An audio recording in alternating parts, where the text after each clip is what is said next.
Hello everyone, today we've got a special guest on the channel, Chris Campbell, and he's kindly agreed to talk to us about his one-of-a-kind telescope that he owns here in the UK. How are you doing, Chris? Okay. Good evening, everybody, or whatever time you're watching. Right, I'm going to go right back to day one, and put as much chronologically as I can because it's important to see how it led up to how I got this instrument. I started when I was about 9, and my older brother had a book which was written by a couple of Americans called May and Ira Freeman, and it was called The Golden Book of Astronomy. Now, I've not taken any real scientific interest in what was in it. Me and my sister used to look at it, and there was a painting in there of an asteroid trail, which we used to call a stick in space, which shows how scientific we were. But this whole story started one afternoon with my younger brother, who would have been 3 at the time, and my mother said to me, it was obviously a school holiday thing because I wouldn't have been at home during the day otherwise. And she said to me, Chris, would you get Kevin's astronomy book out of his trunk and let Mark look at it before he has his afternoon nap? So I said, yes, I got it out. My younger brother, as I say, who was 3 at the time, he had a quick look at this book and then he went off to sleep. And I picked the book up again. And I looked at it and I thought, this is what I want to do. And I told my mother, and she was absolutely thrilled. And the reason for that is that her father had been very interested, and he was also encouraging my older brother. So she was thrilled that I'd taken up this interest. Now, one strangely romantic thing here, that particular evening, actually couldn't have been summer holidays because it was quite early in the evening, though. I looked out of the window and it was dark, so perhaps it was earlier in the year. Anyway, I looked out of the window.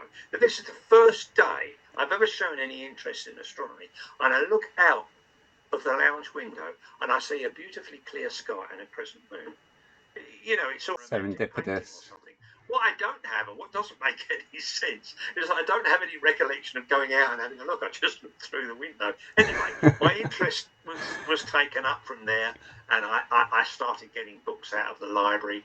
My father had a contact who owned an optician's shop. He was also a very, very skilled carpenter, so my first telescopes were the usual spectacle lens jobs, which of course weren't very good. The first proper one of any kind we had, I think, when I was about 12, and we went to a company which most amateur astronomers of my age group know, a company called HW English, who operated in Shenfield in Essex, and they had a load of sort of ex-government, ex-war stuff, you know, great big eyepieces and lenses and stuff. Anyway, my father bought me I think it was it would have been about a 50mm lens in there. Having been absolutely horrified at the price of a 3-inch one, he got me that, and he put all this together in a tube and everything, and I had one eyepiece with it, which gave a magnification of 25, and Christmas a couple of years later, he bought me one of these, I think got from Charles Franklin Company. It was a Ramsden eyepiece, and it had a focal length of what was defined then as 1/4 of an inch. Honestly, how we ever survived with those eyepieces, I don't know. It had an eye lens like a bead of glass, and you know, you sort of putting your eye right up against it to try and see anything. But it did give a reasonable power with, and I think a power of about 100. It's amazing how much, when you look back on things, you realise how naive you were at the time. I think I help myself from either my sister or my mother's cosmetic box. So it's like a kind of a ring. If you imagine an aperture ring, I suppose it was some kind of cosmetic thing. And I noticed when I put this over the end of the tube that the quality of the image improved. Now, what I didn't realise at the time was that the lens was obviously such rubbish that the only way to get a decent image out of it was to Stop sort it of cut down. the aperture down to an inch. Anyway, going on from there, they bought me one of the cheaper Japanese ones, which I had, I think, up to when I was about 18. And then a chap at work sold me this 6-inch reflector. It was an odd thing. It was about f9, and it was in a skeleton tube. And Yeah, it was 6 inches, and I think it was something like 52-inch focal length, and a couple again, these old sort of Ramsden type eyepieces with it, and that did me for a while. I mean, I could see things with that I'd never seen before.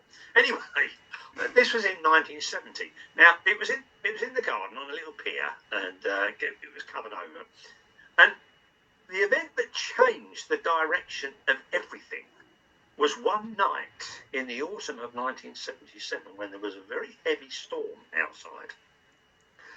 And it wasn't until I had looked outside that I realised the storm had twisted the reflector's tube round, so it was virtually upside down. Ooh. The mirror, which was not fixed in the cell, it was resting, then fell down the tube, hit the flat, and took a chunk out of the edge of the mirror. And I thought, I think I said something like, "Oh gosh." I bet I'd say worse than that, Chris. Anyway, but then I remembered, because I worked in the insurance industry, I remembered that I had insured it with a couple of guys that I knew well in the office. I rang them the next morning. And I told him what's happened. I said, "Am I insured for this?" He said, yeah, you're insured. I'd only paid £1 premium the previous year. He said, "You better send me another couple of quid for the next year's premium so I can make sure that, underwriters know this. But yeah, you're definitely covered." And it was covered for 200 quid. Anyway, wow. The upshot of all that was that I got 190 back, having agreed with Dudley Fuller at Fuller Scopes that he would confirm to them that the rest of it was only worth about a tenner. Well, they never bothered with that. They just paid me the £190 out. Now, I had always had a thing about refractors. I love the look of them. I like the idea that refractors had the sharper images. I just thought that they looked beautiful, and I really wanted one of those. So I thought, now that I've got this insurance money, this may be the path for me to get what I want, which is something like a 4-inch refractor. Anyway, I then got in touch with a company called H.N. Irving and Company, and I became very good friends with Ron Irving for many, many years, right until when he died. And I contacted him, and he gave me a price for a 4.5-inch refractor, fully mounted, equatorial mount with slow motions, for about 275. So I went for this. The lens was made by another vintage optician, a guy called Henry Wiley, who most people of my generation will know very well. He made the lens for it, and I had to wait several months for it. I think it was ordered. It would have been ordered soon, probably before Christmas of 77. I didn't get it until late the following spring, but Rod always had a lot of work on. Anyway, when I got it home, set it all up, my parents thought this was wonderful, beautiful looking scope. But there was something wrong with it. I can't remember exactly what it was now. There was something wrong with the image, and I knew that it was incorrect. We took it back. Henry Wiley had a look at it, and he did some recorrection to the lens, and then after that it worked absolutely fine. So I had this that was 1978. Now, I had that for 4 years, and I then decided that I wanted to upgrade to a larger refractor. So I contacted Ron again, and he said that the blanks that Henry Wiley kept, the next one up would be a 5.3. So I had a chat directly with Henry, who I knew quite well by this time. And I said that I wanted to keep the focal length quite short because I like the idea of a wide field. Now, this has a very relevant aspect to the next part of the story. I'll come back to this. And again, I had to wait for this thing, but eventually it ran out about F9, something like that. And eventually had this for about April of 1982, and immediately I could see there was something wrong with it again. And again, it had to go back to Henry, who then apologised and said that the lens was slightly overcorrected. So he sorted that out, gave it back to me, and it was fabulous. I thought, oh, wow, refractor images, concentric rings, none of these splodges and crosses and everything I was getting with the reflector. It was just a lovely thing to have. And I was using that for, I suppose, 3 to 4 years, and I started reading about these strange new instruments that were being imported from Japan, which used lenses that were made of a crystal rather than glass. called fluorite. And I thought, what's all this about? And this advertisement for this instrument was a 5-inch. And I had never seen a picture of an instrument with so many fabulous features. It was only f8. So I knew that the field would be lovely and wide. It had a focal reducer, would you believe, which reduced it and widened the field even more. It had an 11 by 80 finder on it and this fabulous equatorial mount. Fabulous. The bad news was it was over 5,000. Wow. There wasn't even a dealer in the country that sold these Takahashi instruments at the time. So I thought, well, it's way out of my price range. I'm not going to be able to get one of these. And then at the same time, I read a groundbreaking article by the American optician Roland Christen, who, as many of you know, now owns and runs the company Astrophysics. Now, he ran a groundbreaking article in Sky and Telescope around about 1985, in which he described taking a telescope that he had made with a 5-inch lens. It was a triplet, wasn't using anything like fluorite optics, it was just using a triplet system. And it was compared with all sorts of other instruments there, including a 20-inch reflector.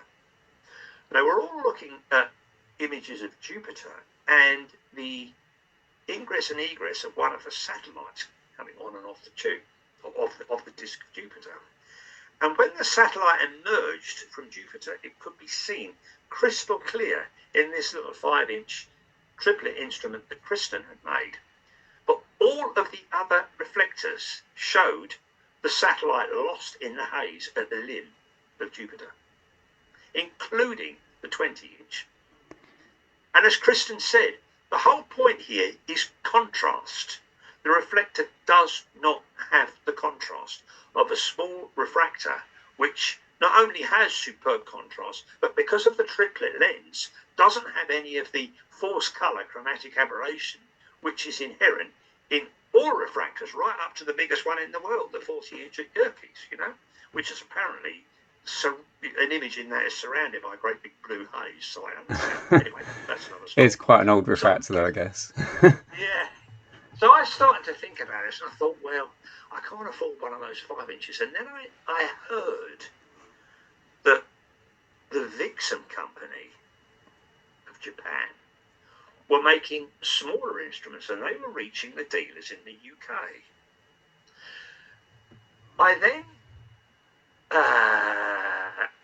I just backtrack slightly. Henry Wildey, because this is quite important, because this is how I met Patrick. Henry Wildey told me about a residential course that was being held in Epping in Essex every year around the autumn time. And the speakers were Patrick Moore, Colin Ronan, and Ian Nicholson. It only cost about 30 quid for the whole weekend, and you had all these lovely talks and lovely food and everything else. And this was where I met, who became a very close friend, a lady called, at the time she was being called Sal Evans. She's now called Sal Russell. Now, I think some of your colleagues know Sal well. I don't think you do, Chris, but I think your colleagues at the shop Ian, maybe? She certainly knows some people from FLO. I know that. We've been friends for... Anyway, she and I met at Wansfell at one of these residential courses, but then she told me about somebody that she had met, a guy called Ian Ransom, who had a classic 6-inch Cook refractor in a dome. But he also had some little refractor, which was described as such a vicious little maverick that it virtually outperformed. I thought, I bet it's one of those damn fluorite things again. And I rang him up. He said, yes, that's exactly what it is. It's a Vixen 4-inch fluorite. Sal and I went traipsing over there, including another friend of mine who lived locally to me. It was a beautiful, dark, clear night. Unfortunately, the moon or planets weren't around, so there was no way of testing. I mean, this little thing was sitting on a table in the dome with this great big F-17 6-inch refractor beside it. And Ian was saying, you know what? The 6-inch can barely compete with this 4-inch on the planet. So I thought, what is going on with these optics? So we set this up and we could only look at stars I mean, I remember looking at M13, I remember looking at Castor. I'd never seen star images like it. They were so searingly sharp. And I thought, this is what I want to do. Now, I'd already made up my mind that the next upgrade, this is before I knew a little bit more about the Apochromas, was actually I was going to go up to a 6.3-inch refractor. Again, Henry was going to make this. He was going to keep the focal ratio down to about f9 or f10. Ron Irving was going to make the down. I was going to sell the previous telescope, and this was all already pretty much on order. And then I saw this little 4-inch fluorite thing, and I thought, you know what? I'm not sure I want to go down this achromat route, because all I'm doing is adding again to the chromatic aberration situation here. I think I would rather wait or change direction and get some kind of apochromat, even if it's a tripler, even if I can't get the fluorite or ED, extra low dispersion, as they were defined as. So I called Ron Irving and I said, Ron, I'm going to give this idea up. I'm going to go down the route of one of these little appos. I'm going to buy a 4-inch fluorite. I had already met a young guy at a local astronomical society who had an 80mm. He said that the results were superb. Somebody there had told me that at the Mars opposition the previous year, somebody had a 4-inch fluorite in this country and the results were absolutely staggering, apparently. And I thought, this is all I want to know. This is where I'm going. I'm getting one of these. That's it. Now, this friend of mine who came with me to see Ian Ransom said, Chris, you're overreaching yourself here, mate. He said, you're dropping back from a 5.25-inch to a 4-inch. Now, there is no way that 4-inch most of the time is going to even match the 5.25, much less get past it. You might find that on the very worst nights, perhaps the two of them will be perhaps, are just about equal to each other. But there's no way, however good the optics are, that it's going to actually outperform a bigger telescope. And I thought, you're not persuading me. I'm going down the apochromat route. That's where I want to be. Even if I end up getting a smaller scope, this is what I'm going to do. I got a sale for the 5.3 and the mount. That gave me the finances to order the 4-inch Vixen fluorite from Rob Miller, who ran a company called Astro Instruments.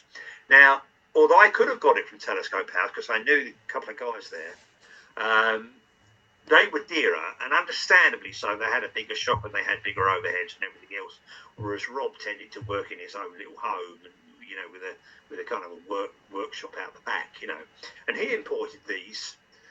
And because of the sale that I'd got on this 5.3, I managed to get this in. Now, in Rob Miller's blurb, when he told me he'd used one of these apochromats, and he said, I've never seen anything like it. They are just fantastic. Now, he described the different sizes of these with different blurbs. He described the 80mm, the 90mm, and the 100mm, the 4-inch. And he described the 4-inch fluorite as having the performance of the classic 6-inch refractor, but in only a 4-inch package. Now, Rob Miller was a very, very highly educated man, and I thought, I'm doing the right thing here. Now, one little issue here, which gives a little bit of insight into the comparison between these two instruments. We're all wise after the event, but my naivety at the time didn't stretch to me understanding that the comparisons between such instruments, between reflectors and refractors, between apochromats and achromats, are very dependent on just exactly how the achromat operates in terms of its focal ratio. Yeah. Now, that focal ratio of that 5.3, which my friend was saying is always going to surpass the 4, was only f9.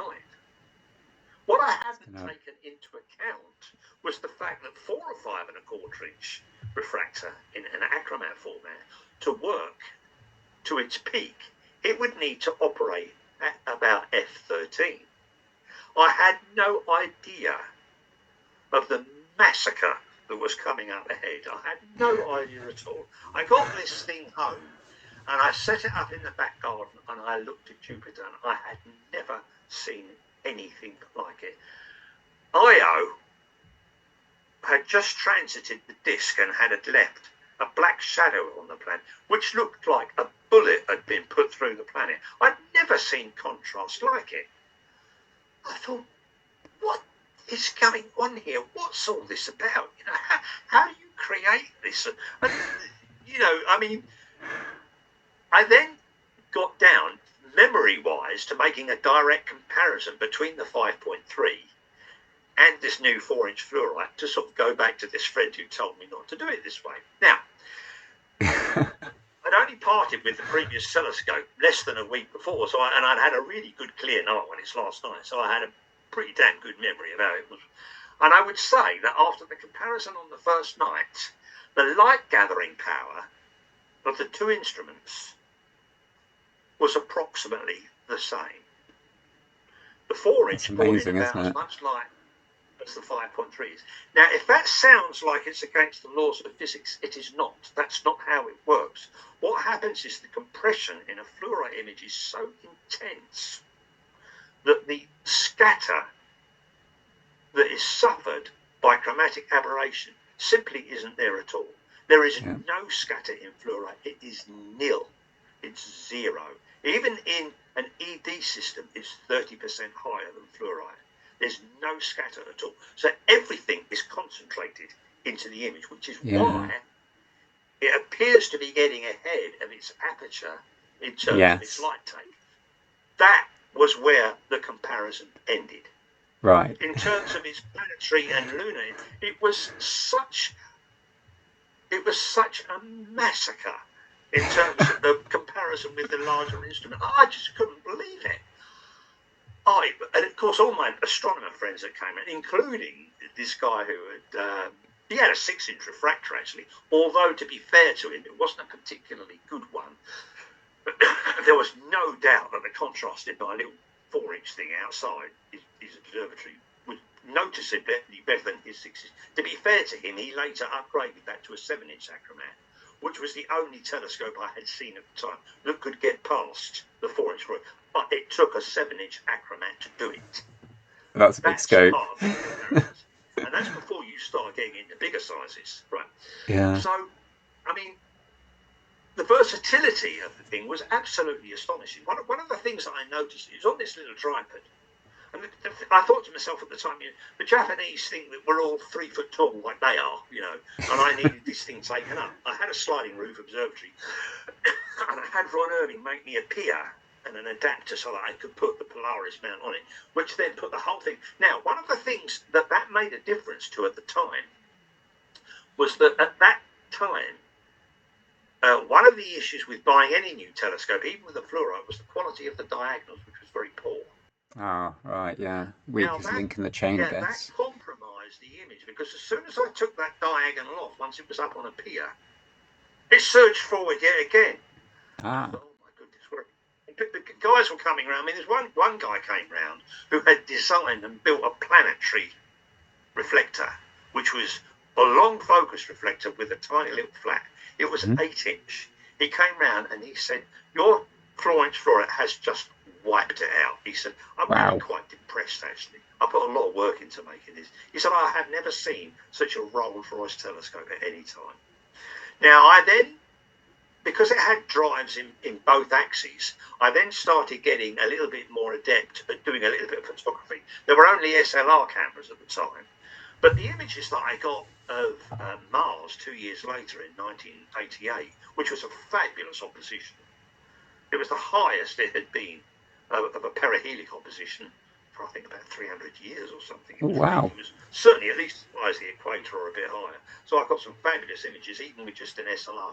I started getting some great images of Jupiter, some excellent images of the moon, and also, particularly with use of this focal reducer that came with it, I started getting some good deep sky stuff as well. You know, so anyway. Wow, so you've been doing astrophotography since the late 80s? Yeah, I had. I mean, that's right. That's impressive in itself. When I got to know Patrick Moore, some years later, he was very impressed with the images I was getting with that. But to be Brilliant fair, stuff. you try and put an SLR on the back of an achromatic refractor, but you'll get so much blue come through to the image. You get far more than you'll get visually, but it'll knacker it. And most reflectors aren't suitable for it because of the way that the flat is set relative to where the camera's got to be. And this was the first example of a high-quality little Apo being able to run photography like this. And the guy who owned the 6-inch Cook, he said to me at the time, "You have virtually rewritten lunar photography with that little bastard." And he'd already sold this, I think. Anyway, so moving on from there, that was 1986. And I always hoped that Vixen would provide an upgrade and go to a 5-inch. I knew it would be more expensive, but that was my ambition, was to own a 5-inch.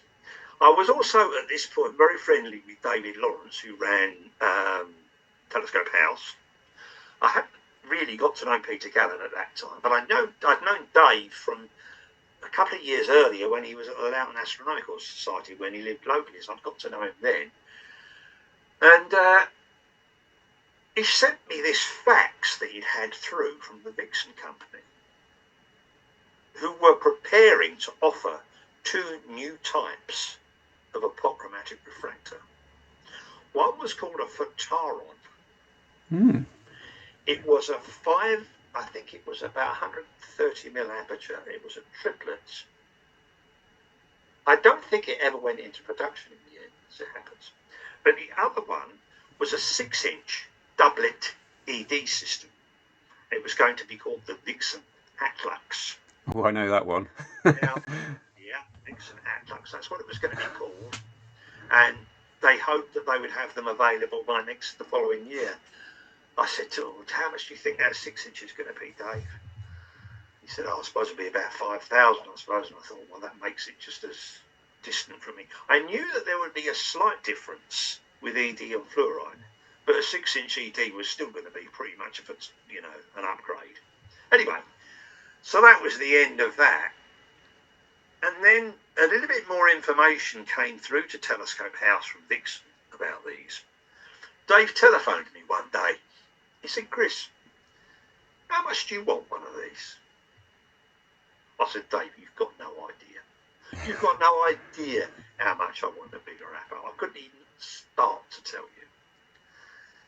He said, "Well, we are in a position to import these 6 inches." So I said, "Okay, how much do you want for it?" He said, 2,350. Wow. I said, "What?" Isn't that like less than half what you were quoted previously? 2,350 to you. He said. I said, "Dave, why are you doing this?" He said, "Chris, because you know more about these than we do. If we can get you to get one of these, we can get you to promote this thing." Sounds like a good deal. I said, "Right." Now, as an aside, from only, as you know now, Chris, from only about 6 months after I became an astronomer, I also became a musician. I'm a lifelong blues guitarist. I'm still working live now. And I had acquired in the mid-70s what became a very rare original reverse body Gibson Firebird guitar. I'd stopped using it live for a number of reasons, which I won't go into. That's out of the scope of what we're talking about. But I had always said to my wife at the time and to my musical friends, if there is ever an opportunity to upgrade my apochromatic refractor, the Firebird goes.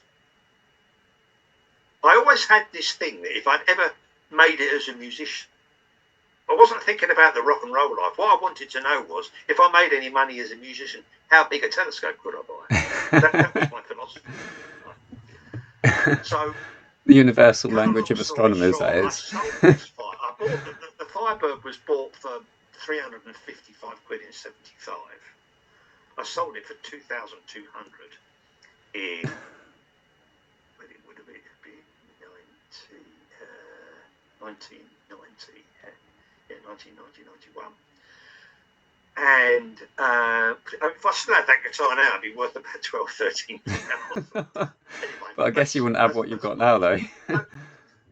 So I had the money to buy the scope now. I just needed to go. Yeah. I had to get a bigger mount.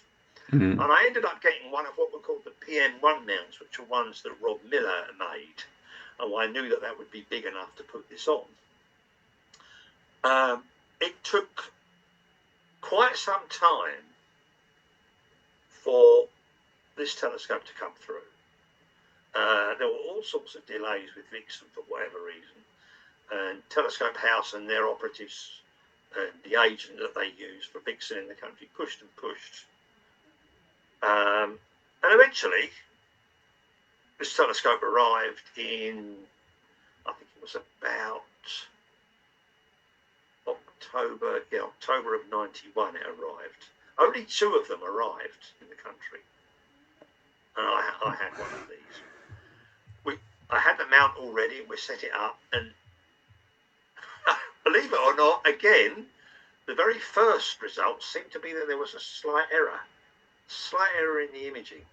I think it was something, a little bit of coma or something. Anyway, it was swapped to the other one in the shot for whatever reason. And it was perfect.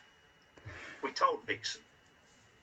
And this instrument wiped out the 4-inch fluorite. And to this day, I can tell you now, I have still not seen a better 6-inch apo than those Vixens. They were sensational, those telescopes. Now, I then get a call from the lady who was the editor of Astronomy Now. And she said to me, Chris, would you be prepared to do a review and an article on that new telescope? You bet I would, I said. So that went out and went viral in about January of 1990. I've still got a copy of it here. All sorts of letters came in both to the shop and to Astronomy Now, and I got involved, a few friends there and everything. But I was so impressed with the planetary image that I remember telling somebody that it was an invasion of planetary privacy at the time. It really was a fabulous scope. It really was. It was like Google Maps, but for the sky. You could really zoom in on stuff and see stuff in detail that you'd never really seen before. And I mean, I didn't have the focal reducer situation. Yeah. I didn't have any. So there was a versatility about the 4-inch because that was an established product, and they had all the accessories ready for it. The 6-inch ED was really just a tryout thing. Anyway, I actually put in the article that I thought it was going to storm the Apocrymat market. Well, in fact, what happened is they closed it down. It was so expensive for Vixen to produce that they decided to withdraw it. So only about 2 or 3 of them ever got into the UK. One of the other ones was bought by a guy called Julian Mullins, who introduced himself to me when he read the article. He persuaded Vixen to put a 4-inch focusing rack on it.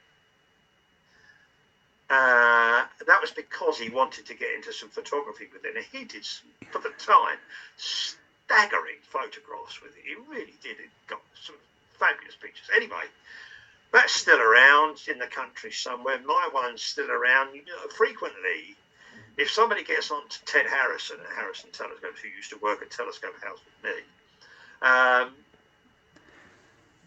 and they've told him that they're getting this 6-inch ED, and they'll say to him, don't you know the original guy that bought this? He says, yeah, that's Chris Campbell. He read an article on it. Contact him and he'll give you the background. And a number of times I've done, this is what I did with it, and the records that I did with it. You know? You're very well versed, Chris. Yeah, it's done the rounds. It's still around. Anyway, Yeah. So that was that, and that was in 1992. By this time, going back a little bit now, I was going to Wansfell every year.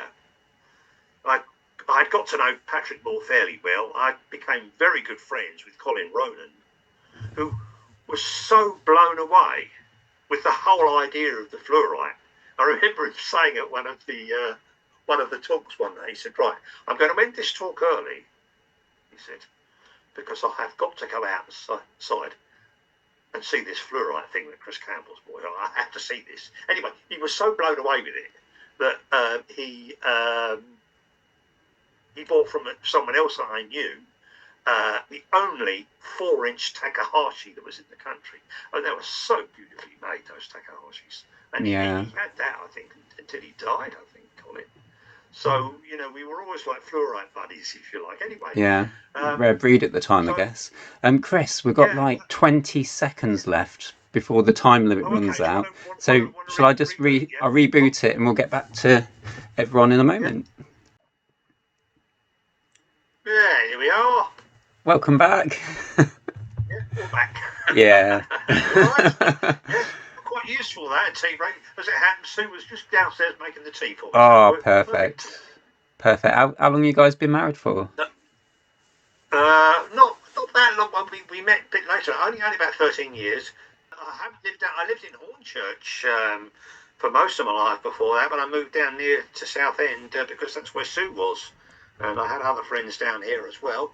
And it's worked out really well musically for me because where I play and the other musicians I work with are all in this area, you know. So it's all been very beneficial, really.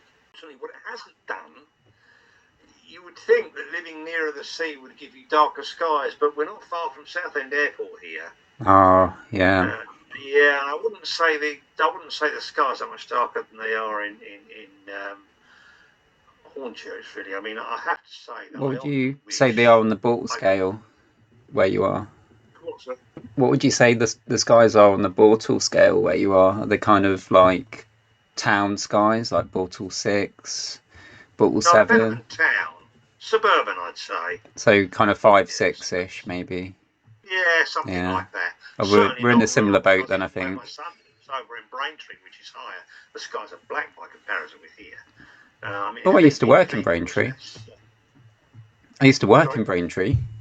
Oh, did you? Yeah. It's in range just outside of it, yeah. Yeah, when I lived in Colchester. It's higher there, like Brentwood in Essex is higher, and even a few feet higher makes a difference to the dark sky. But there you go. I can hardly carry Phoebe around under my arm, but we haven't reached Phoebe in the story yet.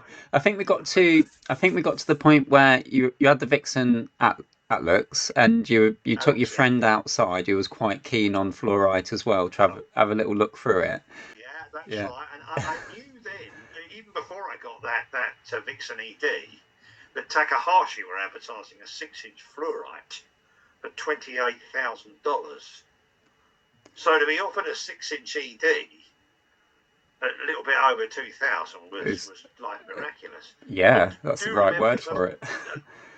That seems like the right word. I mean, remember as well, at this point I was getting to know Patrick and Colin and Ian Nicholson fairly well at Wansfeld every year.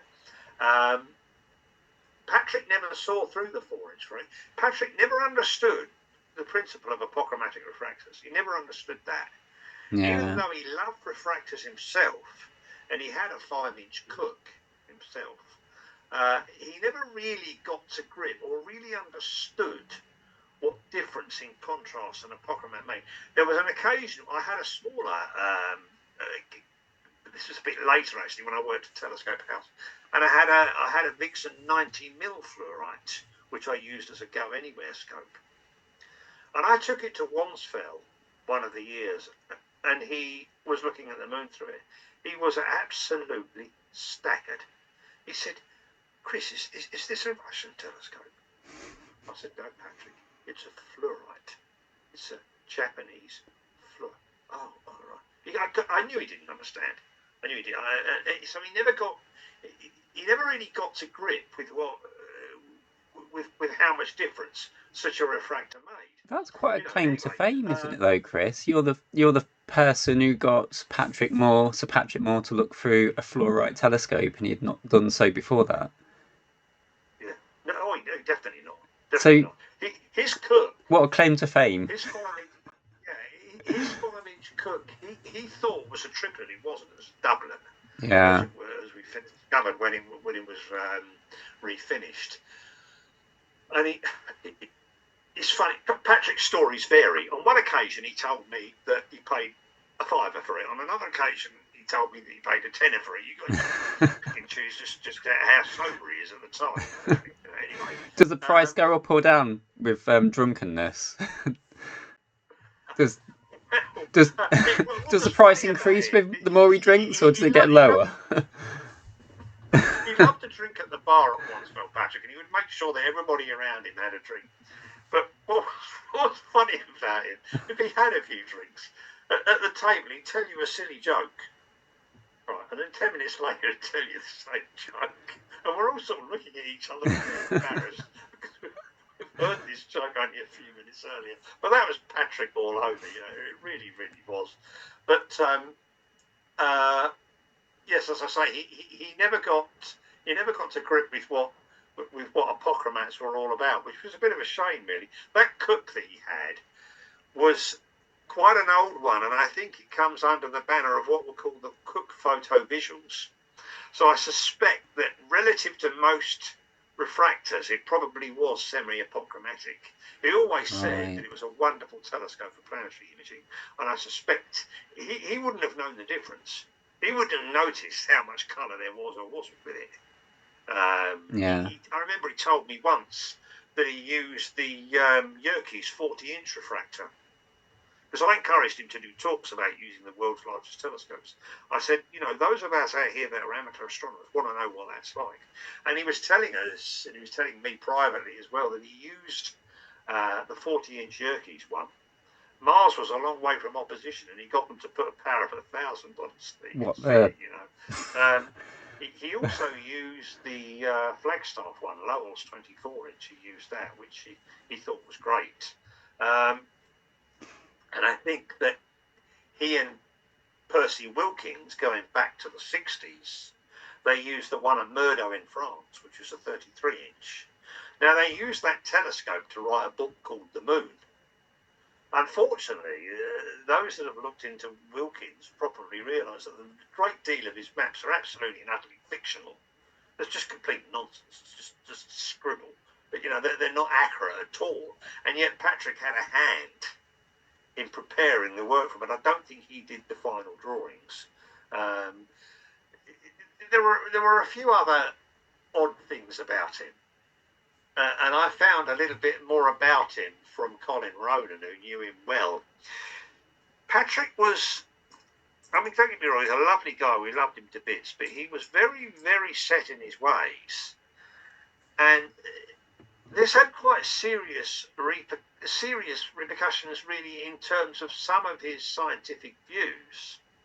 For example, the worst one of all was his take on the origin of lunar craters.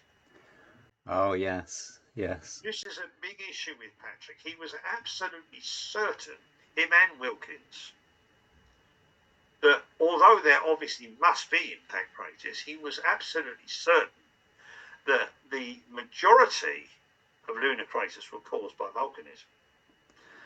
Part of the evidence that he used was with a right, you get like a kind of a semicircular line of craters, which he thought was much better attributable to volcanic action.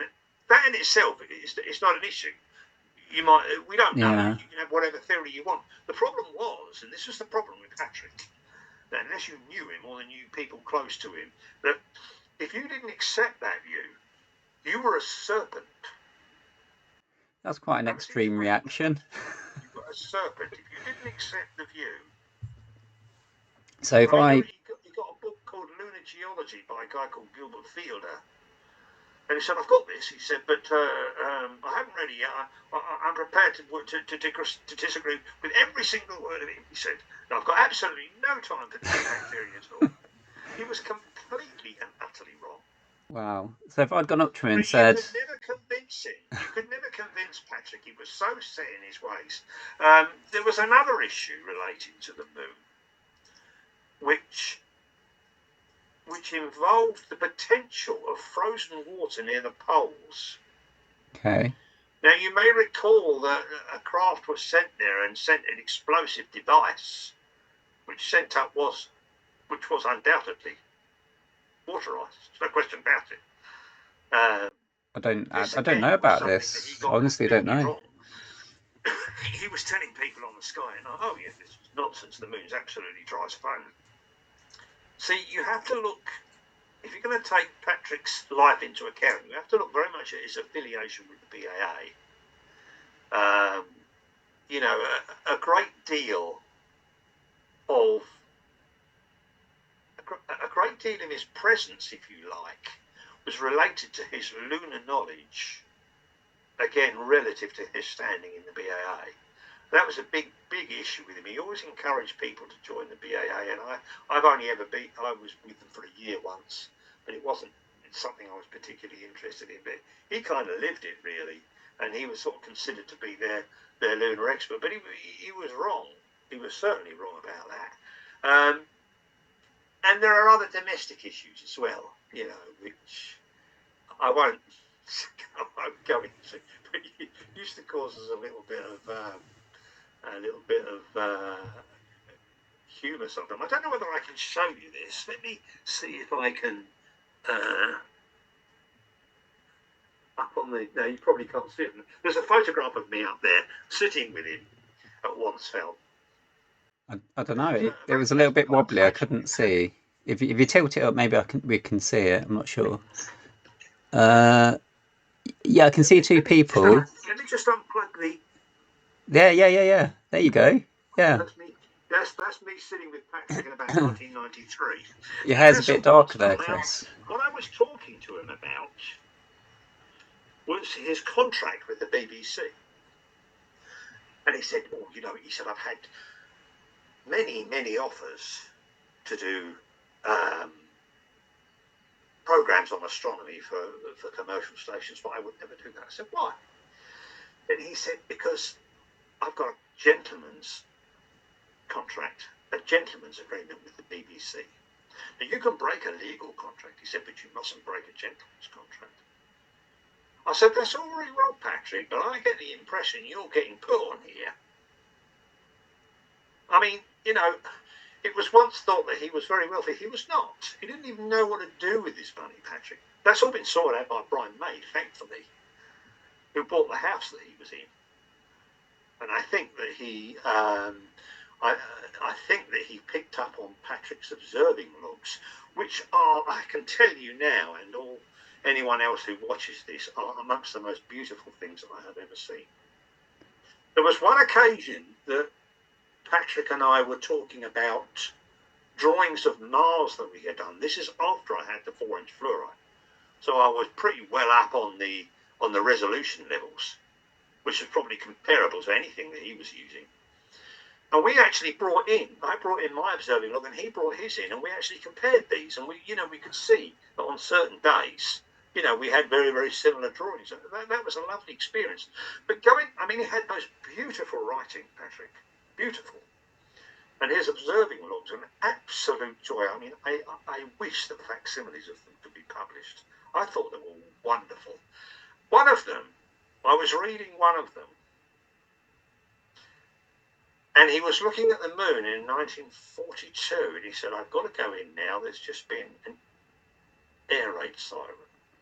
That sort of thing, Chris, is just priceless. You can't really relate to that now, can you, really? It's incredible, that sort of thing, And there was an occasion, it was Ian King. He said to me, because this is when we were working at Telescope House, I've got to get to that bit yet. And he said to me, how well do you know Patrick? I said, fairly well. What's wrong? He said, well, I'd love to meet him. I said, I'm sure I can set it up. And I set up an afternoon where it's myself, Ian King, Sal Russell, who I mentioned earlier, and Peter Gallen, who also worked at Telescope House. We went down and we spent a whole afternoon at Farthings, which, I don't know if you know this, but I remember Patrick saying, I said, oh, your house is called Farthings. He said, no, Chris, Farthings. Farthings, see. Things. I said, and Patrick, I said, I never even thought of that. On one other occasion, that's a nice little. This is a bit of a sad story, this, but there was one occasion at Wansfeld I had taken along, because I did have a couple of big reflectors on the way. I had a 10-inch, I had a 12-inch. On this occasion, I had a 14-inch. And Sal and I are always, because we brought this thing to Wansville, and we were carrying it through, and of course Patrick's trying to make weight. He's saying, okay, large telescope coming through. He's saying, large telescope coming through. And Sal and I have always laughed about it. But anyway, we got this thing outside. It was a lovely clear night. And I was, unfortunately, earlier that year, my wife had lost a baby at 8 weeks. So my older son never had any brothers or sisters. I always considered her to have been a daughter. Anyway, that was earlier that year. And I'd set this 14-inch up on out on the grounds of Wansville, and I was talking to Patrick. And I said to him, Patrick, have you seen that little galaxy that's next to Beta Andromeda? He said, no. And that's the star that when you go off at 90 degrees, you end up at the Andromeda galaxy, in the middle of the Andromeda 3. Yeah. Anyway, I pointed the telescope at it and I said, can you see that little, oh yeah, I can see that. I've not seen that before. NGC 404, that is. It's a little almost elliptical galaxy. It can be seen in quite a small telescope if the sky is dark. And I wouldn't have a chance for my skies, Chris. Do you think? Yeah. And I remembered, for some reason, at that point, I remembered that my sister-in-law had said to me, when you're trying to cope with a miscarriage, she said, try and give the baby a name, because you will find it easier to deal if you make a person out of them and give them a name. And I'm standing there with Patrick and this 14-inch Dobsonian, and I'm looking up at Andromeda, and I thought to myself, I told Patrick, I said, you know what, Patrick? I'm going to call her Andromeda. She was sacrificed, Andromeda, remember it? He said, I think that's a great idea. Why don't you do that? So I did. Yeah. That's only as an aside, but just a little bit of a sad story with a relatively happy ending on the end of it, Anyway, so this was about going back to having got the ED. I'll tell you what, one other thing, while we were looking at the room, just so that your people know, this is my library here. I have a big collection of vintage astronomy books, which I've been collecting ever since the 80s. Amazing. So I've got quite a lot of stuff there, yeah. Now, it's bigger than my wife's collection behind me. My wife's got a collection as well. And the moon map as well. It's what, sorry? This is my wife's office where she works at the Royal Astronomical Society, so she's got like all sorts of books behind and a moon map, giving herself a bit of an astronomy feel while she's working there. It's a little RAS away from RAS. I've just pinched her office for the evening because it's the only quiet place in the house, so away from the kids. Yeah, right. Yeah. So going back to having worked with the ED, I remember one photograph that I took with an SLR came out very, very well. Very well. I must have just caught it well. May I just ask, where did you get these photographs developed? Because, like, for me, when I tried doing SLR photography, I knew a guy. I took them to Boots. Did them for me, who was sympathetic. Yeah, I know what to say, and you were quite right. Take them into a commercial thing and they were rubbish. Yeah, I never got anything good back. Was the brother of a girl I worked with, and he was a photographic expert. He knew exactly what I was trying to achieve in as an astronomer, and he did all my SLR processing, and he always made a very, very good. All of the stuff that I've got from that time, when I used the Vixen fluorite mainly, because they had very much more facilities to do photography with that scope. With an F9, there were I couldn't really do any deep sky stuff really, because it was the wrong focal length. I needed a focal reducer, which never happened in the end. But so it was F9, wasn't it? F9. The ED, the Atlux was F9. Yeah. Yeah, it was. Yeah. So yeah, I mean, you need to get down to about 6 really before things start looking brighter. It worked very well. Just a prime focus. That's right. Yeah. Anyway, so now at the time, I was working for a fairly large insurance broker. They were called Barings, and then they were called Marsh McLennan. And so I had the the 6-inch Atlas throughout the 90s. And I used to joke with my young son. I used to say, if you ever want to buy your dad a Christmas present that he really wants more than anything, he wants an 8-inch fluorite. Righto, Daddy. I've got enough money, I'll buy you one. Oh, bless. So now, and this is where the story turns its final corner. What happened is, at the end of the 90s, soon after the, in fact, actually, it started cropping up just before the 1999 eclipse, where I had quite a lot of contact with Peter Gallen at Broaders Class, who I knew well, together with his other colleagues there, because they've been very involved in getting me the ED, you see. They decided that they were going to close our office down. They were going to shut it down and move what was left of the claims department, because I worked in the claims department, to other parts of the country, and I didn't know whether or not what was going to happen there. The good thing is that I had been there since 1984. I'd been there longer than anybody else at the time, and I knew it was going to be a very, very generous redundancy. There's no criticism of there at all. But on one occasion, when I was thinking about what I might be doing job-wise after this all closed down, around about September of 1999, and an idea occurred to me, and I rang Peter Gallen at Telescope House. I said, Peter, where I'm working is going to be shut down. Is there anything I can do for you? And he said, well, there's an idea. He said, let me have a word with Dave and see what he can come up with. Dave Grom said, yeah, we'll have it. Bluntly Fuller said, yeah, we'll have it. Because they'd used me before for I'd been behind the article which promoted it through the shop and everything. Yeah, going back. So it was, so now the situation was that this was the window, the once in our lifetime window, which changed my fortunes forever. And that was that the redundancy that was being offered was huge.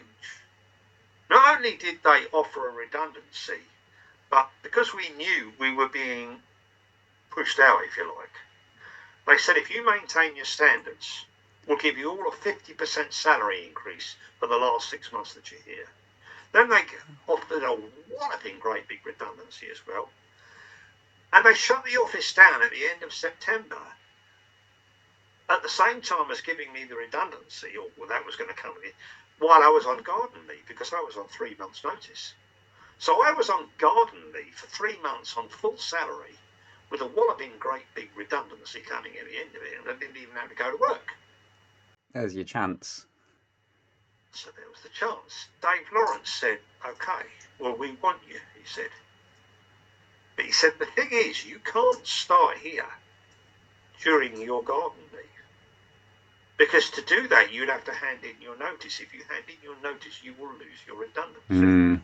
Yeah. You cannot go on the payroll until you are officially free of the company and you have your redundancy.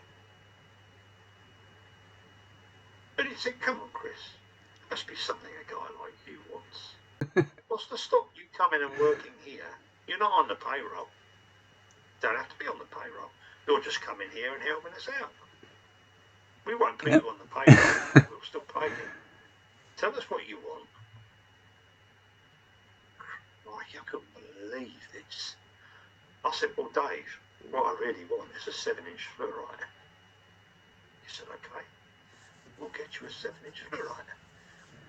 We can at least do the deposit for it, because we'll be putting aside tax-free what you would have had as a salary all the time that you're working out your garden leave. Oof. So the plan was that I would buy a 7-inch fluorite from wherever we could find one. Plus I intended to buy a 16-inch Dobsonian and put it in a little observatory.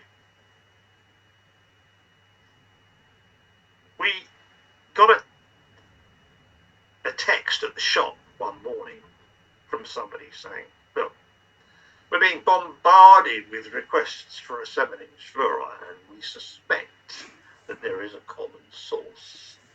And is it you that wants this? And they said, yes, yes. I said, okay, it's for a customer. So they didn't say I was staff. I was a customer.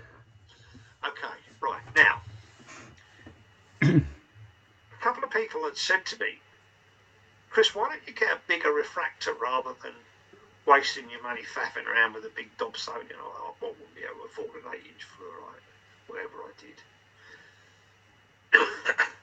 Tech then came back and said, look, the situation here is that we want to make this thing for you, but the problem is, we know he's got a 6-inch parallax. The problem is that we don't have the tooling for a 7-inch instrument here. We only have the tooling for an 8-inch. Now, the irony of that is that the 7-inch will cost him more because we've got to get all the tooling in for the right tube size, cell size and everything else.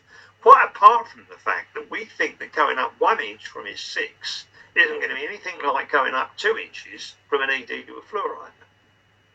End of story. Dobsonian scrapped. Gone. 8-inch fluorite is ordered. 8-inch project begins. Dave Lawrence cut the amount back to the bone as a dealer, so they wouldn't have made very much on it. But quite clearly, they wanted to make one. Telescope engineering company, run by a Russian astrophysicist, a guy called Yuri Petrunin, runs the company. I know him well. And he and I started communicating. That was ordered around about November of 2000. No, it wasn't. It was ordered about November of 1999. That's right, it was. Now, we kept in communication, and in around about April or May of 2000, Yuri got in touch with me and he said, Chris, I've got the lens back from shot, and I put it together and it's junk. Oh. I said, what? It's just that's not Chris. You can't have that. I said, what? What's wrong? He said, it'll only give a decent image at a low power. Oh. It's not operating. I've sent it back. I said, this is no good. I'm not sending him that. Do it again. Do it properly. So back it goes to shot. The whole thing starts all over again. From literally, from the beginning. Yeah. I guess you're a little bit miffed at that, I guess, because obviously you're really looking forward to it. I could see what he was trying to do. You could see that I was trying to say, you sure it won't be good? No, it's not going to be good enough. You are not having a telescope. Well, he knows how discerning you are, I guess. was Yuri's attitude. I won't be rushed. Yeah. Which came out later as well. Anyway, so in the meantime, I've got a buyer for the 6-inch who was absolutely delighted with it. I made some money on that as well. I sold a 14-inch Dobsonian that I had. I had this walloping great big redundancy. I was getting paid full time when I wasn't working, and I put a little bit of money aside out of that every month towards the telescope as well. So the finances of it were absolutely fine. So eventually, we get through 2001. That must be cold by now, Chris. Your tea. Yuri's getting closer and closer to it now. Finally, he says to me, right, I'm taking the telescope up a mountain with my 7-year-old son. If it passes all the tests I want, I will send it to you. We'd already agreed that the finish of the telescope was going to be in a kind of a British racing green, which he thought was really odd. He said, over here, everybody wants a white scope. I said, well, no, I want a green one. Fair enough. So that's how it was. So it came back down from the mountain. Because I was kind of hurrying away. I said, no, Chris, no, I just want everything to be absolutely right. Fair enough, Yuri, I understand. Brought it back down from the mountain. Yes, I am happy. Everything's fine. I'm boxing it up and I'm sending it to you. Oh, wow. This was within the first few days of September 2001. With 9/11 less than a fortnight away.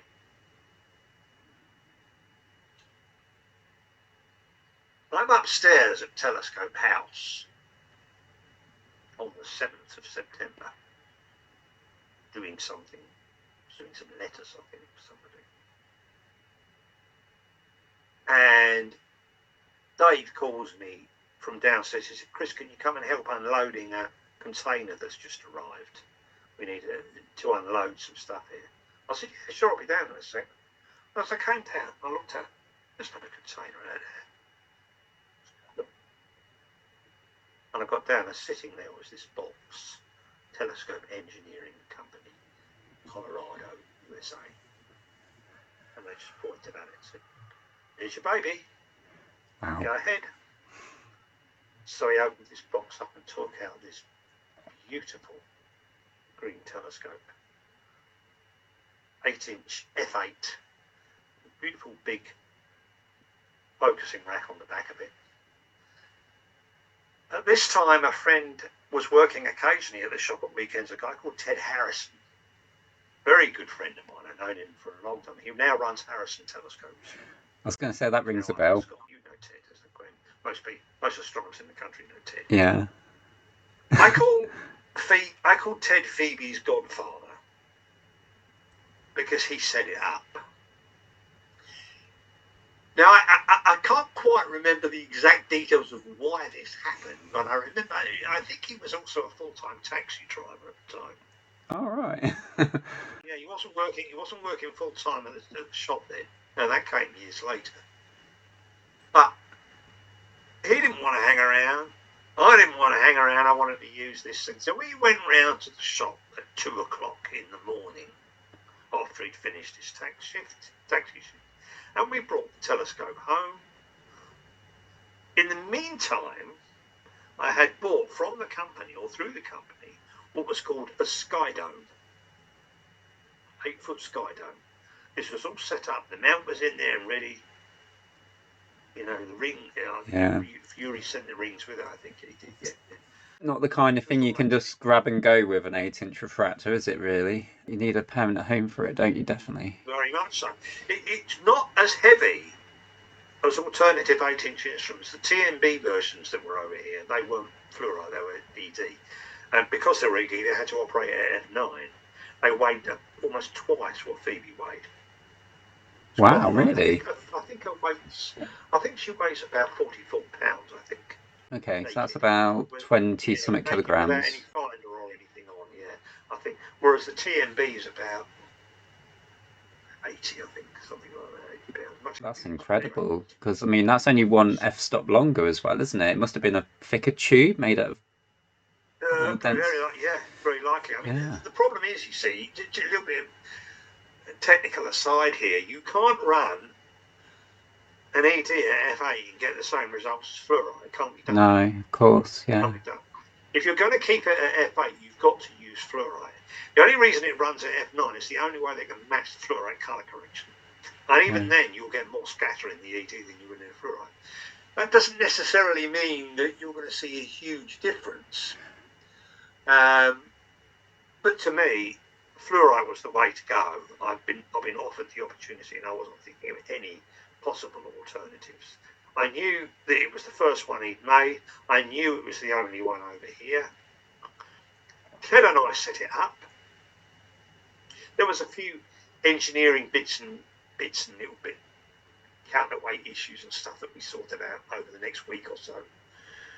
I've already decided I'm going to call her Phoebe. The reason for that, good name. I wanted a feminine name, and I wanted an astronomical connection. So Phoebe was what I came up with, and that's what she's always been. Yeah. We pointed it at the Orion Nebula. His jaw just dropped. He said, "I'm I've never seen green in the Orion Nebula before. Oh, it was unbelievable. And of course, now I'm working at telescope house, all the best eyepieces start becoming available. But at that time, the Radians, for example, these were around in the early 2000s. They were the first time you could have like a 3, 4, or 5 millimeter lens with a huge eye lens.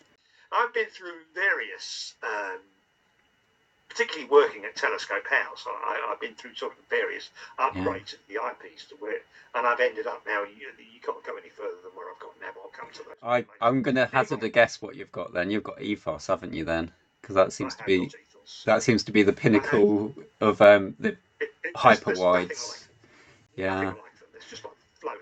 I've got a 21, a 17, and a 13 mil ethos. Sweet. I recently got a 41 mil panoptic, which is super staggering. wide.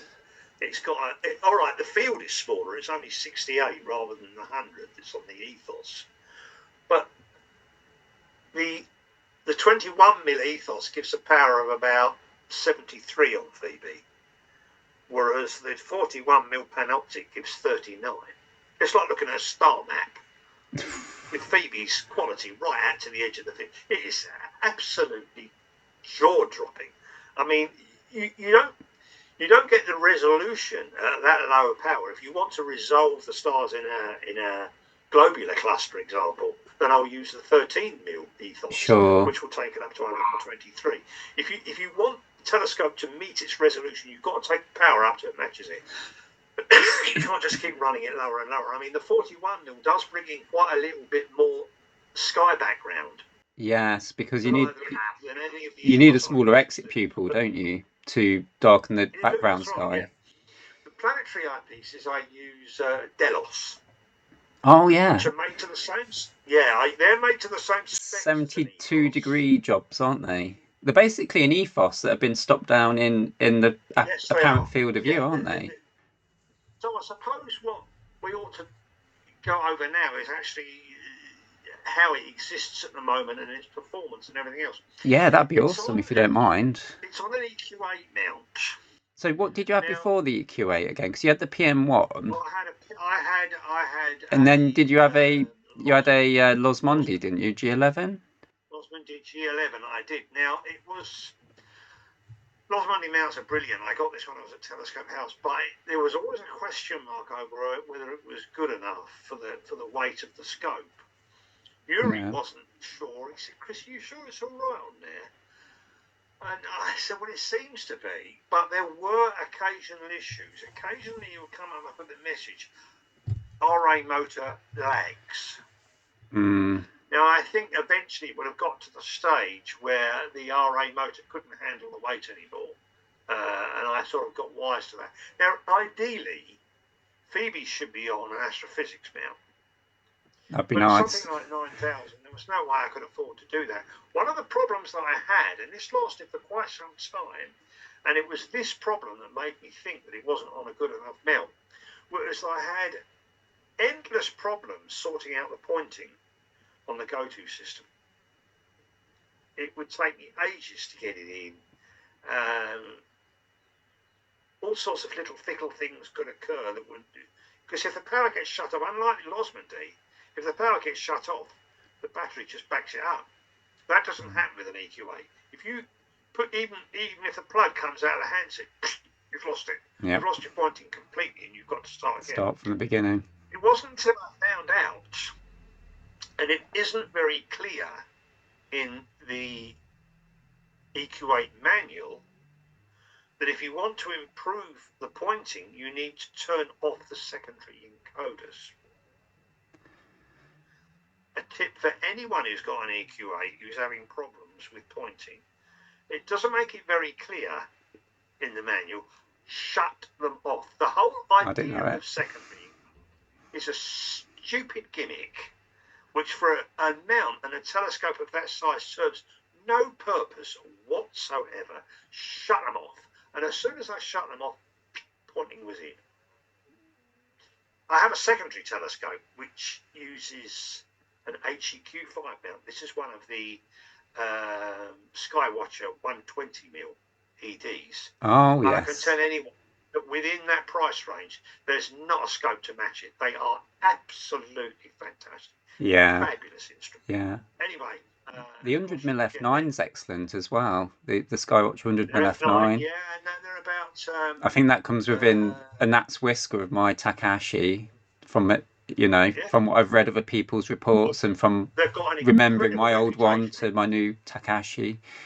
Yeah, it's not too far off the Takahashi FS1 FC100 FS100 DC that I've got, but the Takahashi's definitely got some magic about it. That's for sure. Oh, well, it will have been Takahashi.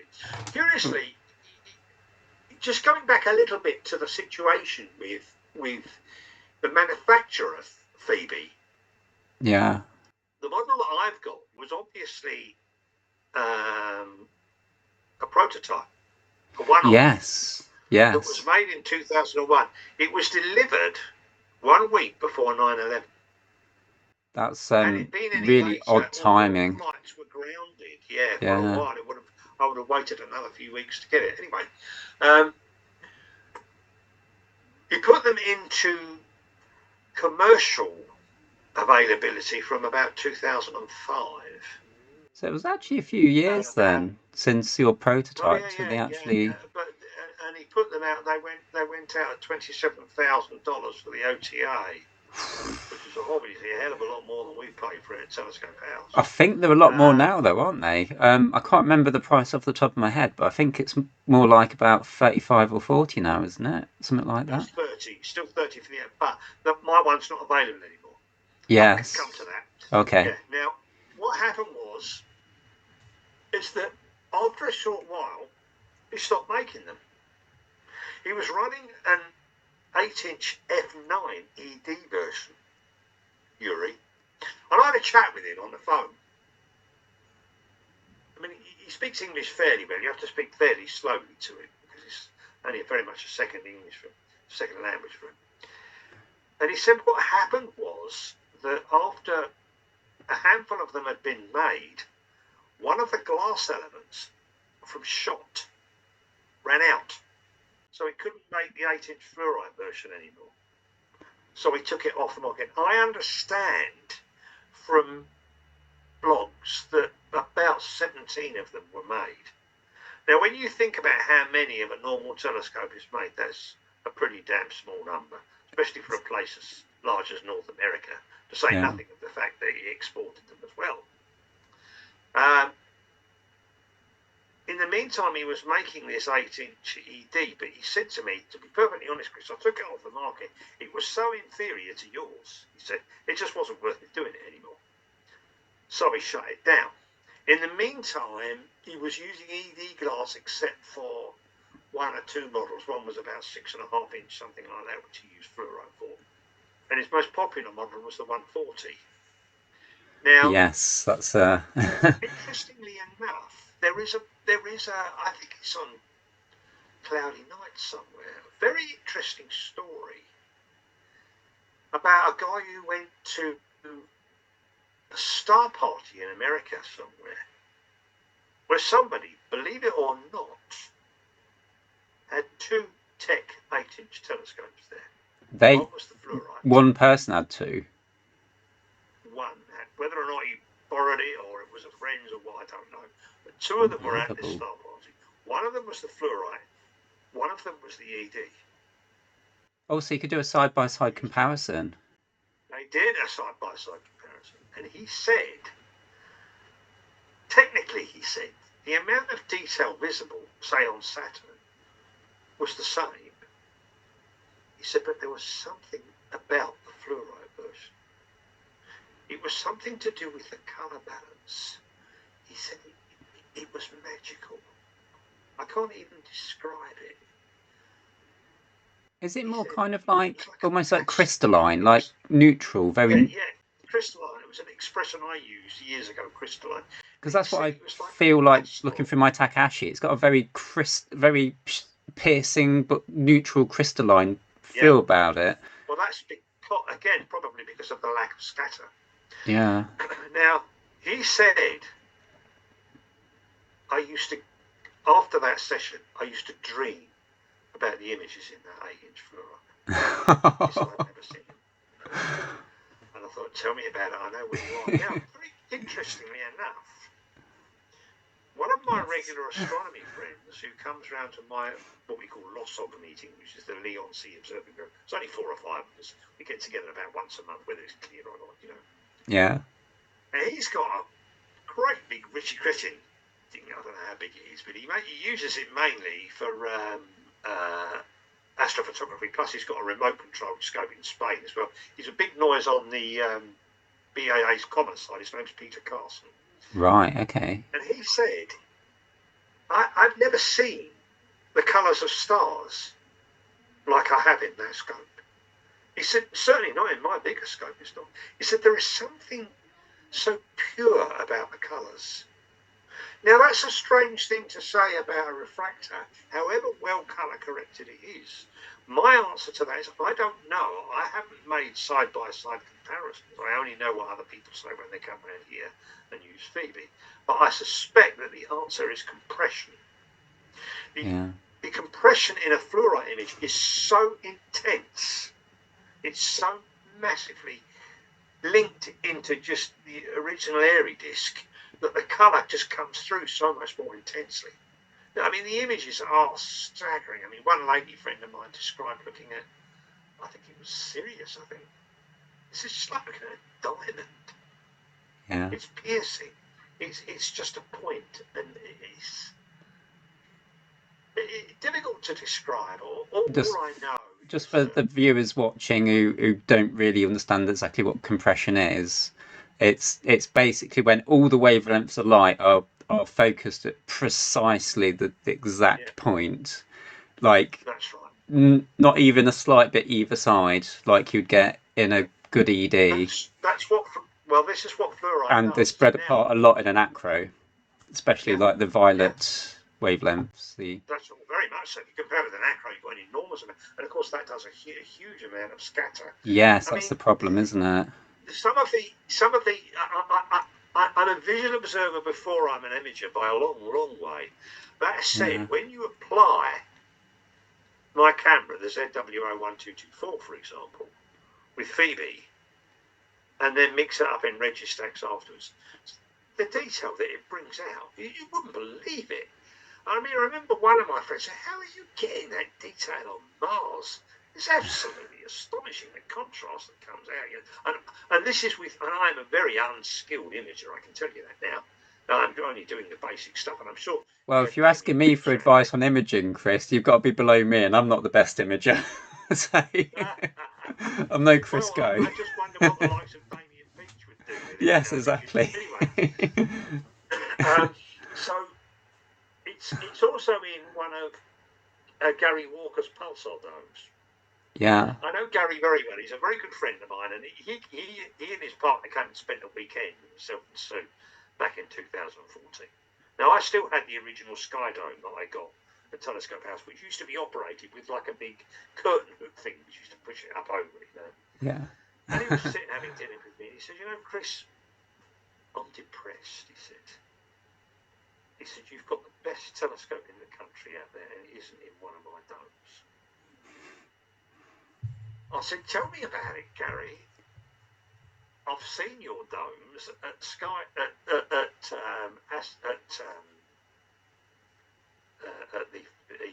the annual what they called it when it's February up in Kensington."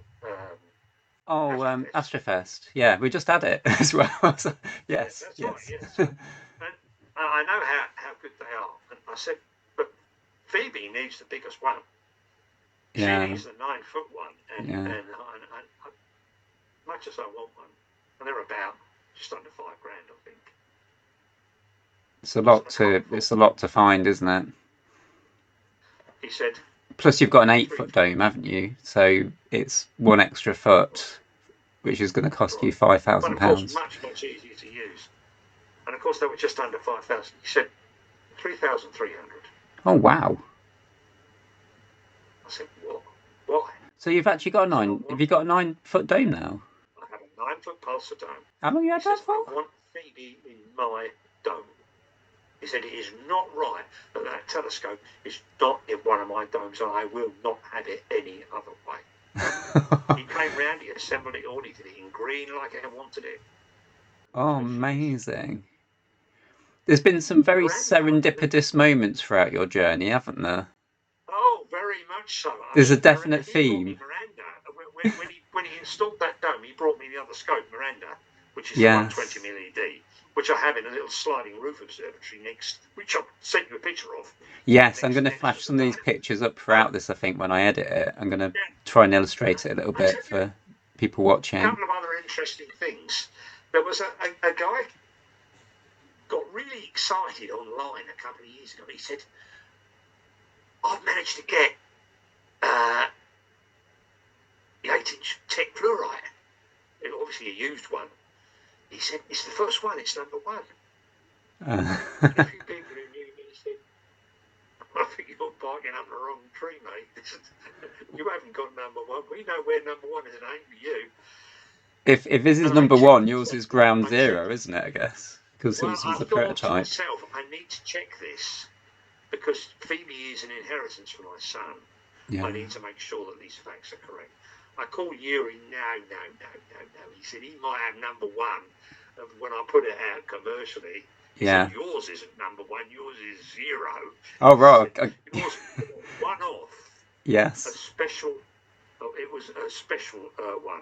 And he said, and in fact, if you look at Yuri's blurb about his company, he said in the year 2000, we made the first Apocrypha. That's Phoebe. That was the first one that he made. Anyway, so he was discontinued after about 17 models. There was a quite comical exchange on cloudy nights around about 2012, 13, I think, where there were so few of them that they were numbered. And somebody said, well, number 12 was advertised a little while ago for 30,000 for the tube assembly. And he said, there's not much point me telling you what my wife said when I said I wanted to spend 30,000. It was quite funny, all of that. Yeah, not unless you got a Anyway, Ferrari to sell, maybe, or a good well, Porsche. this is it, yeah. Now, in 2017, he reintroduced it. He'd obviously found another source for the fluorite. Oh, Now, so they shorted the Scott glass. Excuse me, I got a bit of a cough and I picked up from the soup. Yeah. This coincided with him changing all of his other instruments from ED to fluorite. Now, I think, I'm not sure, but I think the reason behind that is that the FPL 53 glass, which is used for the ED systems, including my Miranda and including all the ones that Roland Crystal makes, is being discontinued. Yeah.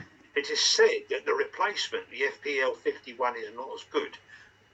Tech won't have that. Yuri won't wear anything like that. It just does not wear anything like that. So what he's done, he's obviously found another source to get the fluorite glass from, and he's changed all his instruments over to fluorite now, including a 10-inch. Now we'll come to that.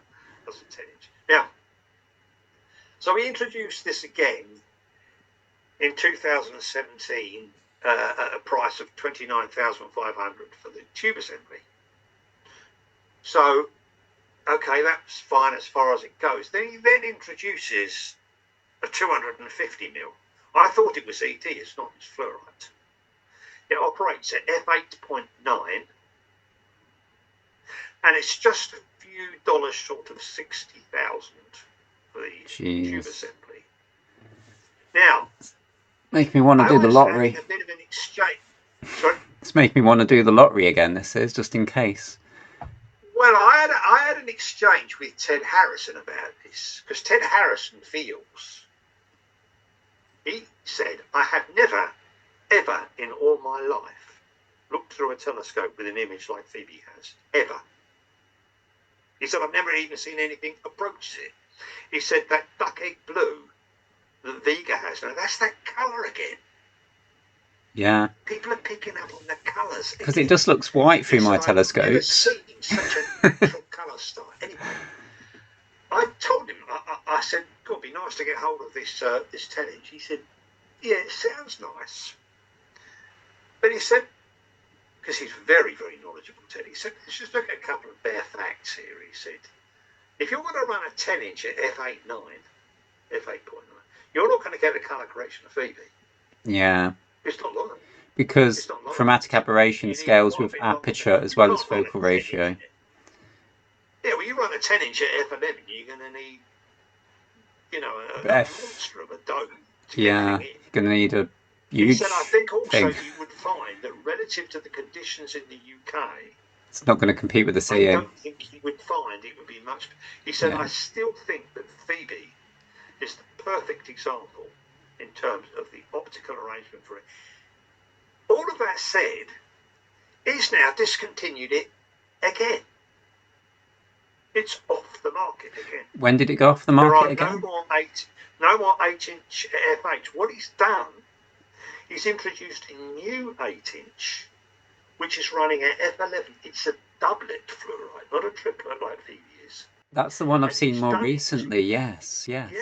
Now he's done this in order to recreate the classic long achromatic refractor telescope. And he said that the difference between this and the classic 8-inch, he said, is that it's going to run at f11 to give the maximum possible colour correction and to make it sort of super efficient for planetary near, which is fine as far as it goes, except for the fact that f11 compared to f8 is going to need at least a 2-foot bigger dome than I've got, and there isn't one in this country that you can get that big.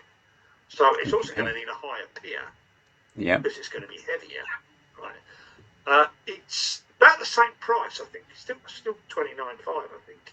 But then, of course, he's only got to make 2 lenses. Yeah. The cost of the lengthening the tube won't be very high, I don't suppose. I guess it'll also be easier to figure an f11 lens as well, won't it? Because of the more gently sloping elements are going to be easier to figure to a higher standard. It will be easier to make, that's right. The downside is... Sounds like a wise decision from one point of view, but not from another. Lose the wide field, which is the whole beauty that Phoebe provides with those wide-angle eyepieces. Yeah, it sounds like a planetary scope, doesn't it? 21 mil, operating, giving a power of about 73, you've got a field of about 1.3 degrees. That's impressive. Not as impressive as the 41, which gives 1.8. Okay. That's what I mean about like a star. You can comfortably get the Pleiades in touch sharp right out to the edge of the field. That must be wonderful. Staggering. Now, here's a question for you. Can you see any Merup nebulosity through it when you're viewing Pleiades? Now that's a good question, because I said we were looking at the Pleiades, and this same guy who has this issue with the colours of the stars, I said he won't see nebulosity. The sky isn't dark enough here. I think what you can see, there's possibly a little bit of. He said, no, that's a nebulosity. You can see a tiny little bit. You can see a bit of reflection. Very, very faint, but there is something there. And I don't doubt that if you could put Phoebe under a much darker sky, you would definitely that see will pop the then, won't contrast it? levels are so high that, I mean, you've only got to look at a bright star like Arcturus or something, and it's like a jewel. It's just, I could just stare at a first magnitude star through it for hours. It's just so beautiful, I mean, I know I'm not comparing it with other scopes, but people who come round here do. So I know what it's like relative to that said, of course, there aren't very many 8-inch fluorides around. Now, you mentioned in your message this morning something about optical pinching. Yes, I read. I think on Harrison's website, you did a blog, and you talked about moving your telescope back to Hornchurch, and the change in temperature created some pinching, and Ted came and loosened the objective to compensate. The bit that came back to me rather than an earthquake. was that Ted made an adjustment on the cell.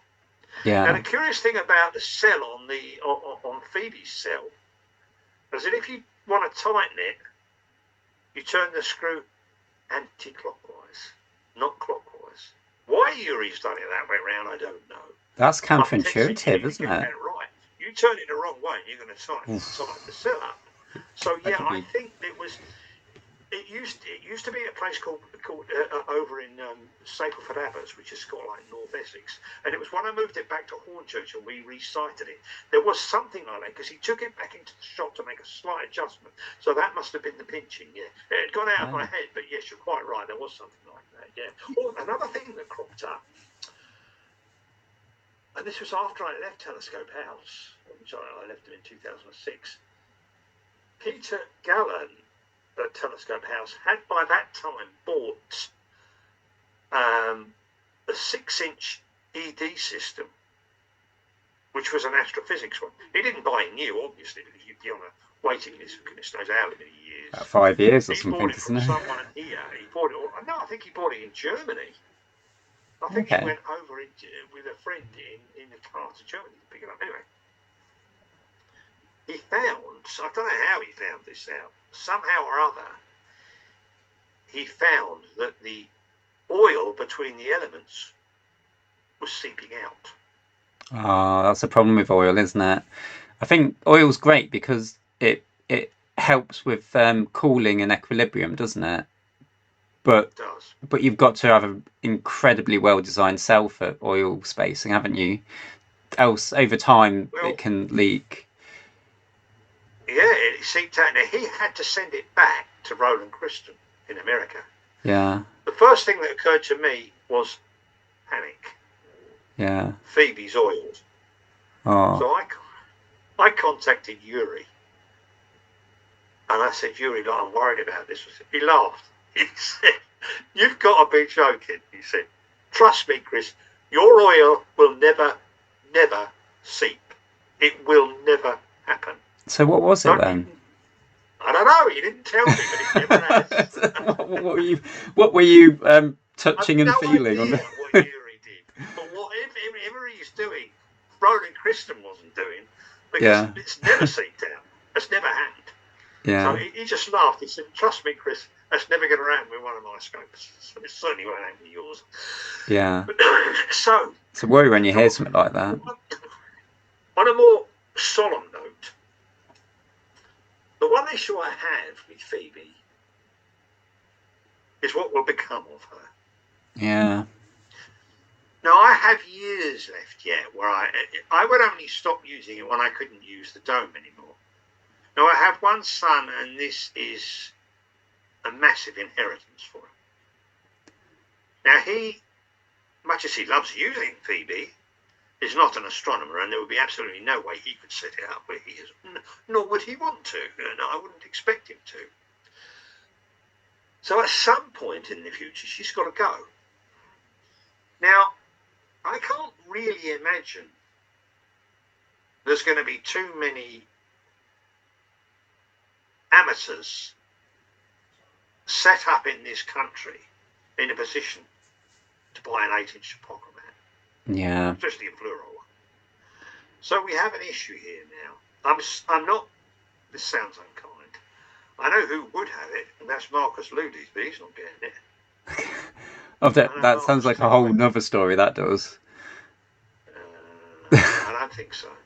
Yeah. I don't think so. Marcus will pay my son for it and then sell it for 50 grand, and that's not going to happen. No. That's not going to happen. I like Marcus, but no, it's not going to Europe. I don't quite know what. See, there's two issues about this. Either we look at Phoebe as an 8-inch fluorite, F8, which is no longer available and has a certain value attached to it, or, as other people have said to me, no, it's not. She's much more than that. She's the prototype of a whole range of instruments that came from the prototype that was handmade in 2001. The value is it's completely unique, isn't it? And it's probably quite difficult to value it with that in mind. It might even be Yuri might want it back He might do. He Have did you say have you to me, discussed this with Yuri did at say all? to me, sorry, Have you discussed this with Yuri at all? not not really. No, not yet. We haven't got to that stage yet. Um, he is a collector of vintage instruments himself, Yuri. I think I did raise it with him. Something in an email years ago when I was talking about something else, but he didn't respond. The trouble is, he questioned whether he understood what I said. But at some point, we have to decide what's a reasonable price to let it go. Now, it's far more likely that it would go back to America. Far more likely. Yeah. Because the market over there for tech instruments is infinitely greater than it is here in the UK. Yeah. It's possible somebody in Japan might want it. Certainly somebody in Germany want it, and certainly Marcus will want it if he could get his hands on it, which he only would if he was prepared to pay the right price. Now, if I put a value on the OTA purely as an 8-inch fluorite, it's probably about 20k. Yep. As a second-hand instrument. But as the unique first one that was ever made, that's a different story altogether. Now, I don't know what to do about that. How do you value it? It's difficult to value, isn't it? It's almost something that would go to an auction, isn't it? Kind of, yeah. Yeah, we're a good reserve. I mean, maybe that's the thing is you've got to have an audience. You've got to have a good audience all bidding against each other, haven't you, for it to work? That's so. You're not going to get that here. That's the problem, isn't it? If you do, what we got? Hold on, let's look at the time again. The chap that had the 6-inch Cook that had the original 4-inch Vixen fluorite. By the way, we've got 9 minutes again for the. This is the fourth time we've got 9 minutes. 35. Yeah, in my head I was thinking it'd be worth exactly what you paid for it new, like 30,000, like what it's worth if you buy one new at the time they were available. I was thinking 30. It's got to be worth at least that because you can't even get the FA anymore.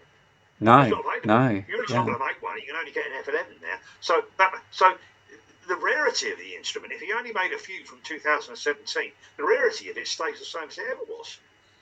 So there's still only a handful of them around, even though he's reintroduced it again at one point, so it's all demand though, isn't it? It's demand. There needs to be at least 2 people wanting it who want it so badly that they're willing to pay more and more to get it at the price you're happy with. That's right.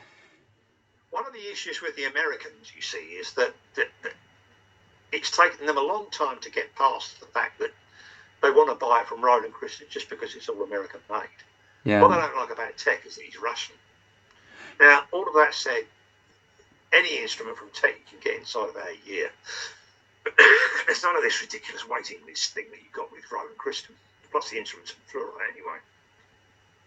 So, at some point, I will have to take up a serious issue with Yuri, and I'll say, look, do you know anybody who's bleating about getting an FA? Because if he's prepared to bid the right price, I'll ship it over to him. Now, that isn't going to be anywhere in the near future. It might be 5, 7, 8, 9, 10 years away. But the time is going to come. Now, Paul wants me to be around to do the deal, and I can understand that. He doesn't want to be left with it. He won't know what to do with that. He won't have a clue. That's the thing, isn't it? If he's not into astronomy, he's not going to... And he doesn't know your contacts either, I guess. No, he doesn't. And he doesn't know his background in the same way, technically. So at some point, we have to investigate that. Now, people will know. I mean, I remember Steve over at who works with Gary now, Pulsar. He said at Astrofest a couple of years back, I cannot ever see the day, he said, when Chris Campbell and Phoebe are separated.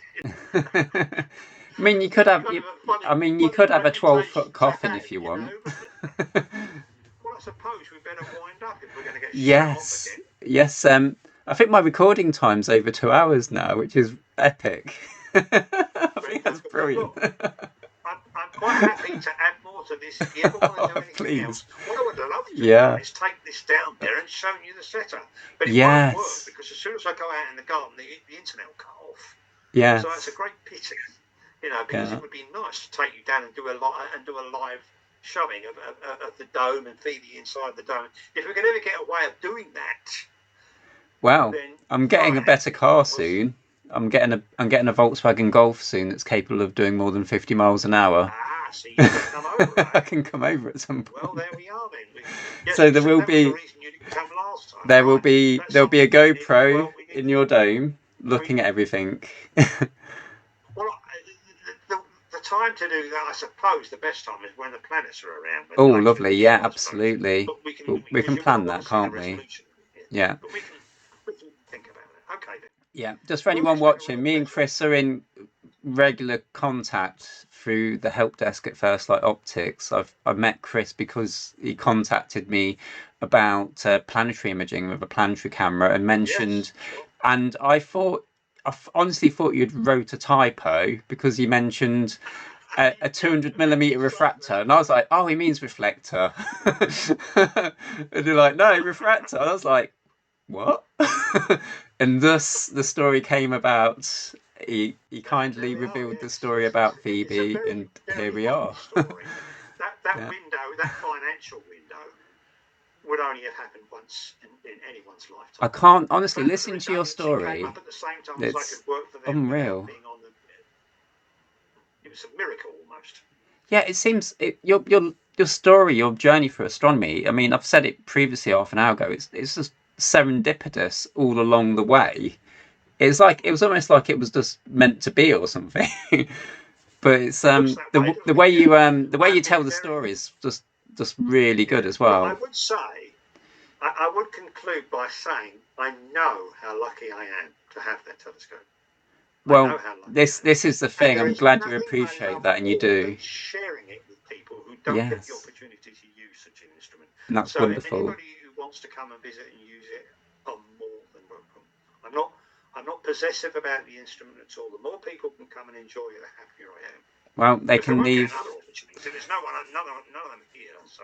I might get some messages on the comment section about that one. Then, Chris, I'll have to pass those on to you. Yeah, especially if they live near here. Can we go round? Yeah.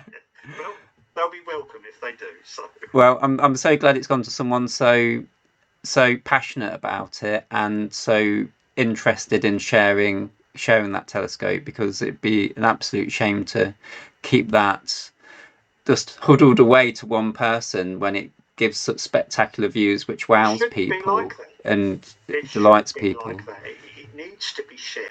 This is astronomy though, isn't it? This is astronomy, and that's the most joyous bit of astronomy. Is the most delightful bit of astronomy is actually sharing it with people, especially if they've not seen anything for the first time. This is why outreach is so good. Sharing the joy, absolutely. I couldn't agree more. Perfect.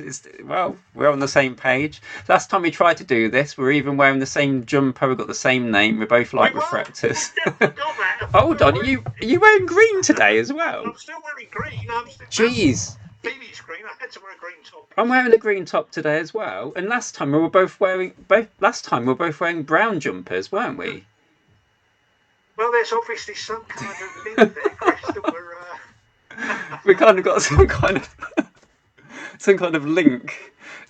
Yeah, amazing stuff. We've got about 3 minutes left, so I'm gonna wrap this up now and just thank you so much for all your time, Chris, and you're very, very welcome. And I'll see you on the help desk shortly for part 4, maybe. And part 4, yeah. And I have to now get back to the musical side. I've got a couple of gigs coming up, or I've got some work on new material to do, so I've got to get down to that as well. So. Yeah, I'll have to have a look at your collection of telescopes at some point, but that'll be for another time. I've not been playing much recently because I broke my little finger. It's still actually a little bit swollen. You probably can't see it. But this is 3 months after. I think the bone's set funny. I didn't go to the doctors because I know they don't do anything. I used to be a radiographer and we never did anything for fingers other than splint them unless they were just fragmented. So I've left it, but it's gone. I can't bend it as well as my other finger. So I've not really been playing much recently because I can't do it properly. I was playing basketball with my 11-year-old, my 12-year-old. They're all right at the moment. Yours are all right. Don't play basketball. I was playing basketball with my 12-year-old, and the ball bounced very hard on the ground, and then just impacted into the end of my finger so hard. It felt like when you see lightning hit a tree and the bark explodes off. It felt like that was happening to my little finger. And Right, immediately it went right, like a big sausage, and I've not been able to play since. So who knows when I can pick up the guitar again, which happens to be the same colour as one of Chris's guitars and the same brand, a green Strat. We both have that in common as oh, well. right, So right. we do, don't we? Well, We've both got. my latest one was the PRS version of the Strat, the John Mayer version. That was in green as well. Yes, lovely I have a lot of guitar. green. Yeah, and that is that the one with the flying Got birds green. on the fretboard. Yes, that's Yes, right. the flying All birds. of the, I've got another PRS arriving tomorrow. It's called the Swamp Ash.